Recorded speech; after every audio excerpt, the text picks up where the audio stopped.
ছাত্ৰ ছাত্ৰীসকল আজি ভয়েস সেন্সৰ মই সেকেন্ড ক্লাসটো লৈ আহিছো তোমালোকলে আগৰ ক্লাসটোত মই ভয়েস সেন্সৰ তোমালোকৰ বিশেষকৈ প্ৰেজেন্ট টেন্সৰ ভয়েস সেন্স কেটা দেখাইছিলো simple present continuous present perfect আজি মই কেটামান নতুন লৈ আহিছো ভালদৰে মন দিবা The news surprised me subject verb object ওলাই আছে ইয়াতে subject verb object এটা me to object আছে me to যদি আমি পেসিভ হলে যেতিয়া নিম me to যদি subject কৰো কি হ'ব I হ'ব এতিয়া সবা সারপ্রাইজ verb to ক'ত আছে verb form 2 বা surprised second form of the verb মানে past tense আছে past tense থাকিলে আমাৰ auxiliaries বিলাক কি লাগিব was বা were লাগিব যেনেকৈ present tense থাকোতে am is are লাগিছিলে কিন্তু past tense থাকিলে কি লাগিব was বা were আৰু I লগত was হ'ব একে নিয়ম আগৰ দৰে surprise verb third form হ'ব surprised I was surprised prepositional object হয় by preposition হয় কিন্তু surprise ৰ পিছত কি হ'ব at হ'ব I was surprised at the news I was surprised at the news next to Saba he laughed at us এটো যদি আমি সাবজেক্ট কৰো we হ'ব যেহেতু ভাৰ্বৰ ফর্ম 2 আছে we পিছত এখানে were হ'ব we were laughed at এটো ফ্রেজাল ভার্ব যেনেকৈ আমি পৃথক কৰিব নোৱাৰো we were laughed at phrasal verbs by preposition him laughed at by him এতিয়া সবা আমি ইয়াত কি দেখিলো এক্টিভ ভয়েসত কি আছিল এক্টিভত আছিল ভাৰ্বৰ সেকেন্ড ফৰ্ম বা পাস্ট টেন্সত আছিল ভাৰ্বটো হয়নে এক্টিভত যদি ভাৰ্বৰ পাস্ট ফৰ্ম থাকে পেসিভত কি হ'ব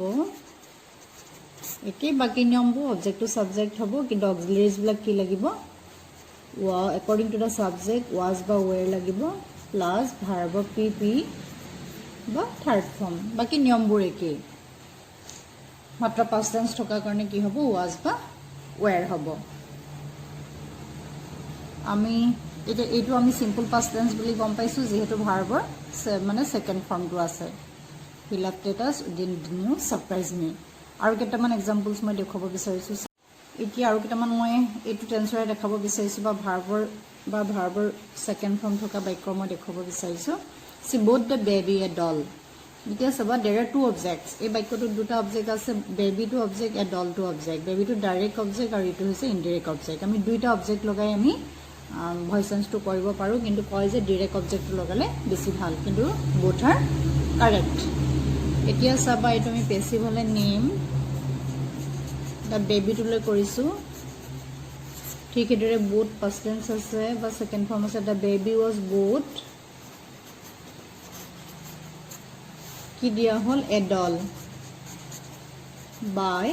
her the baby was bought a doll by her আমি আকৌ লিখিব পাৰো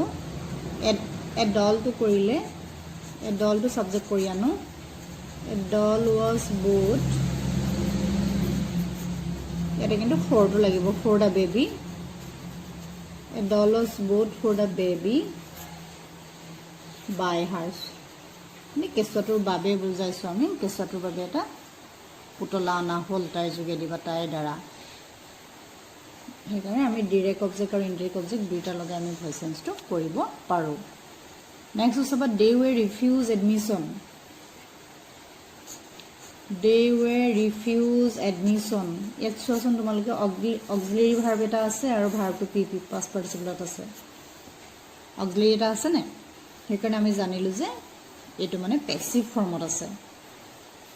এডমিশন ৰিফিউজ নহব they were refused admission by someone হ'ব এটো কোনোবাই হেতক এডমিশন টু ৰিফিউজ কৰিলে by someone জন আমি প্ৰিন্সিপাল লিখিব পাৰো বা টিচাৰ লিখিব পাৰো বা দা স্কুল অথৰিটি যিকোনো লিখিব পাৰো মইনে সাবজেক্ট এটা ভাবি লৈছো এতে by someone টু ঠাইত মই প্ৰিন্সিপাল ভাবি লৈছো the principal এটা সবা were auxiliaries আছে নহয় হেবলে ভাৰ্বটো সেকেন্ড ফর্মত যাবগে the principal refused date of object হৈ যাব refused them admission the principal refused them admission বা এনেকৈ হ'ব পাৰে the principal refuse admission to them প্ৰিন্সিপালে সিহঁতক এডমিশ্যন দিবলৈ ৰিফিউজ কৰিলে মন কৰিছানে the principal refuse admission to them তেনেকৈ লিখিলেও ভুল নহয় the principal refuse them admission তোমালোকে ভাবাচোন এইটোকে ডেটো আমি ছাবজেক্ট কৰি নিলোঁ they were refuse admission the leader was welcome by the people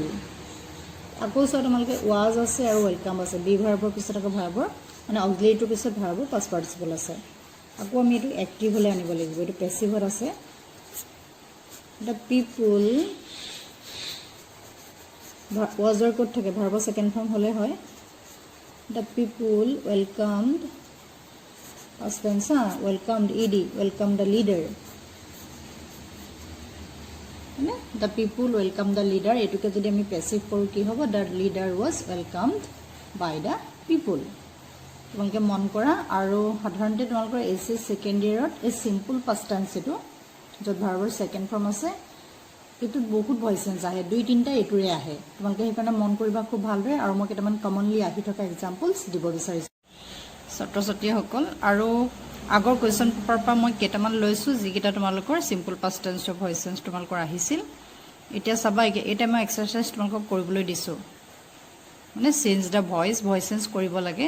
he was found guilty of murder মই অলপ হিণ্টটো দি দিছোঁ হি ৱাজ ফাউণ্ড ৱাজ আছে আৰু ফাউণ্ড আছে আমি জানো যে পেছিভ ভইচত আছে তেওঁক মানে হত্যাত অভিযুক্ত পোৱা গ'ল কোনে পালে দ্য পুলিচ দ্য কোৰ্ট এনেকৈ লিখিব লাগিব ছাবজেক্টটো মই কৈ দিছোঁ দ্য পুলিচ বা দ্য কোৰ্ট হ'ব the student was told to leave the room to leave the room এইটো প্ৰিপজিশ্যনৰ পিছত আছে ফ্ৰেজ হয় এইটো ইয়াতে কোনো নিয়মৰ লগত সংগতি নাই দ্য ষ্টুডেণ্ট ৱাজ ট'ল্ড ছাত্ৰজনক শ্ৰেণীকোঠাটো এৰিবলৈ কোৱা হ'ল কোনোবাই ক'লে ছামন ট'ল্ড হ'ব নহ'লে কি হ'ব দ্য টিচাৰ হ'ব এইটো পেছিভত আছে was told the thief was beaten up by the mob এতিয়া ৱাজ আছে ভাৰ্বৰ ছেকেণ্ড ফৰ্ম থাকিলে আমি ৱাজ আনো পেছিভত আৰু বিটেন পাষ্ট পাৰ্টিচিপল আছে তোমালোকে এইটো বিট ভাৰ্বটো মানে ভাৰ্বৰ ছেকেণ্ড ফৰ্ম দি কৰিব লাগে এইটো পেছিভত আছে C handed me the letter ইয়াতো তোমালোকৰ দুটা অবজেক্ট আছে মি আৰু দ্য লেটাৰ যিকোনো এটা অবজেক্ট লৈ তোমালোকে কৰিবা the stranger made an attempt to break in to the house এতিয়া মই to break in to the হাউচটো আইডেণ্টিফাই মানে দেখুৱাই দিছোঁ তোমালোকক এইটো ভইচ চেঞ্জৰ নিয়মৰ লগত নানিবা প্ৰিপজিশ্যনেল ফ্ৰেজ হয় প্ৰিপজিশ্যনৰ পিছত আছে আৰু সেইকাৰণে কি হ'ব দ্য ষ্ট্ৰেঞ্জাৰটো ছাবজেক্ট মেড টু ভাৰ্ব আৰু এন এটেম্প্ট টু অবজেক্ট জানিলাই ভাৰ্বটো মেড ভাৰ্বটো ভাৰ্বৰ ছেকেণ্ড ফৰ্মত আছে এইকেইটা কৰিবলৈ ট্ৰাই কৰিবা ছাত্ৰ ছাত্ৰীসকল এতিয়া মই কেইটামানৰ এক্সাম্পলছ লৈছোঁ the girl was reading a novel ইয়াত আমাৰ ওলাই আছে নভেলটো কি হয় আমাৰ অবজেক্ট এ নভেল ৱাজ যদি থাকিবই ইয়াত অক্সিলেৰিজবিলাক একেই থাকিব ৱাজ ৰিডিং যিহেতু আছে আমি জানিলোঁ ৰিডিং আছে সেইকাৰণে কি হ'ব বিং হ'ব কণ্টিনিউৱাছ ফৰ্ম ৱাজ বিং ৰিডৰ past participle read by prepositional object by